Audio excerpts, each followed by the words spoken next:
ভাষায় প্রকাশ করা কঠিন। কীর্তির নিজের হাতের তৈরির উপহার। এখানকার পরিবেশটা এতটাই শান্ত আর সুন্দর। সুখ সবসময় বড় কিছুতে নয়। সবকিছু জানতে ফুল ভিডিও দেখ।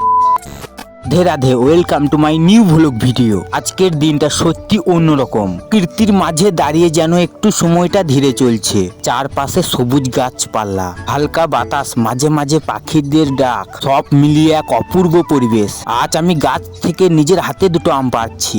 এই ছোট ঘটনাটাও যেন আমাকে এক অন্যরকম আনন্দ দিয়েছে। গাছ থেকে আম পাড়ার মুহূর্তটা ছিল খুবই সুন্দর। যখন হাত বাড়িয়ে আমটা ধরলাম তখন মনে হচ্ছিল যেন প্রকৃতির সঙ্গে সরাসরি একটা সংযোগ তৈরি হয়েছে। এখানকার পরিবেশটা এতটাই শান্ত আর এতটাই সুন্দর যে মনটা নিজে থেকেই হালকা হয়ে যায়। কোনো দুশ্চিন্তা নেই, কোনো তাড়া নেই, শুধু প্রকৃতি আর আমি। মাঝে মাঝে আমাদের সকলেরই এই ধরনের জায়গায় আসা উচিত, যাতে আমরা আবার নিজেদের নতুন করে খুঁজে পাই। চারদিকে তাকালে দেখা যায় গাছের পাতাগুলো হালকা দুলছে, সূর্যের আলো ফাঁক দিয়ে মাটিতে পড়ছে।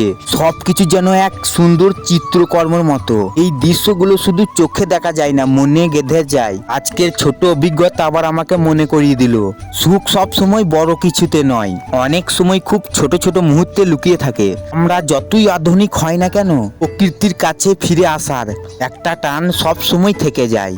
কারণ এখানেই আমরা সত্যিকারের শান্তি পাই। এই জায়গাটা সত্যি খুব সুন্দর। এখানে এলে মনে হয় সময়টা একটু থেমে যাক, আর এই মুহূর্তটা চিরকাল থেমে যাক। আজকের এই দিনটা, এই মুহূর্তগুলো সবকিছুই আমি মনে রেখে দিতে চাই। তারপর সেই টকালো রসালো আম খাওয়ার স্বাদ ভাষায় প্রকাশ করা কঠিন, যেন প্রকৃতির নিজের হাতে তৈরির একটা উপহার। কারণ এই স্মৃতিগুলোই আমাদের জীবনের সবচেয়ে সুন্দর অংশ হয়ে থাকে। সবশেষে আবারও বলছি রাধে রাধে। ভ্লগ ভিডিও এখানে শেষ, নেক্সট ভ্লগ ভিডিও দেখাবে।